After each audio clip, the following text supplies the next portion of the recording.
Sasa hapo jana uteuzi wa kwanza aliofanya Rais Dr. Samia Suluhu Hassan baada ya kuapishwa ni kumteua mwanasheria mkuu Hamza Johari. Je, Hamza Johari ni nani?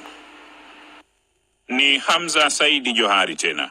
Na jukumu la kuishauri serikali juu ya masuala yote ya kisheria ikiwemo mikataba ya kimataifa, kutoa ushauri kwa wizara, idara zinazojitegemea na taasisi za serikali kuhusu mchakato wa utungwaji wa sheria na masuala mengine ya usuyo sheria.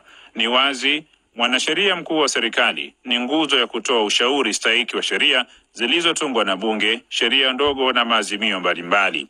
Ile miswada ya sheria kwa ajili ya kuwasilishwa bungeni na kuandaa hati zote za kisheria na maazimio kwa ajili ya kuidhinishwa na bunge la Jamhuri ya Muungano wa Tanzania ni baadhi tu ya nguvu iliyomo katikati ya ofisi ya mwanasheria mkuu wa serikali. Kazi hii adhimu itakuwa chini ya himaya ya mtu huyu Hamza Johari.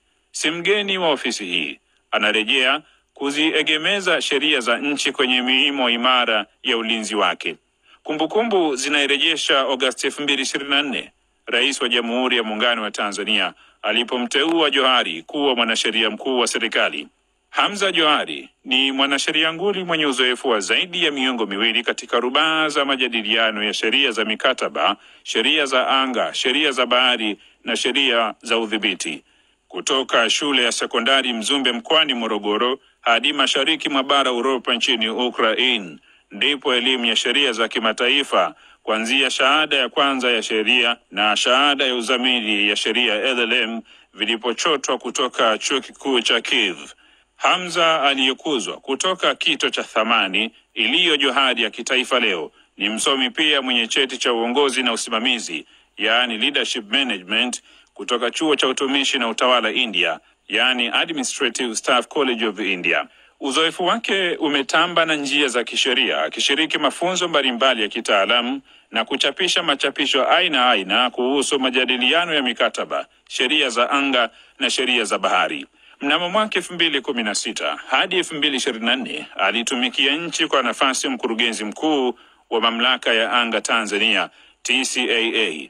Katika muda wake mwingi amekuwa mwadhiri mwalikwa, yani visiting lecturer, katika chuo kikuu cha Dar es Salaam, chuo kikuu cha Mzumbe na chuo kikuu cha Alexandria Misri katika masuala ya sheria za kimataifa za bahari na sheria za kimataifa ya usafirishaji nchi kavu, anga na bahari. Ni wazi kwa majitoleo yake katika taaluma hii, viumbe bahari wa anga na nchi kavu wangekuwa na kesi, Johari angekuwa wakili tajika kusimama kizimbani kwenye mashauri yao.